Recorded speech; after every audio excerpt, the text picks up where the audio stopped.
Yebaba we, ibi byo ntibibaho, ni ibintu bidasanzwe mu mateka y'isi.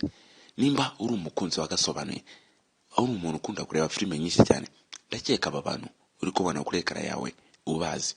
Iyi ni filime idasanzwe irimo kubica bigacika kuri uyu mugabane w'isi.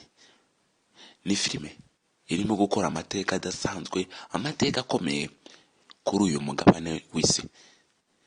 Njye nitwa Dream Boy, S Boy, Future Boy. Kora subscribe kugira ngo tujye tubana buri munsi updating kuri filime nziza z'ubwenge ziba ziri kugenda zibikora hirya gake gake papa.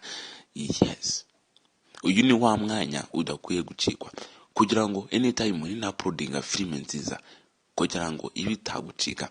Kora subscribe kugira tujye tubasha kubana buri munsi. Iyi ni filime nziza y'ubwenge yitwa Prisoner. Prisoner ni filime igezweho. Ishaka kuyirebe nimba uri umukunzi wagasobanuye.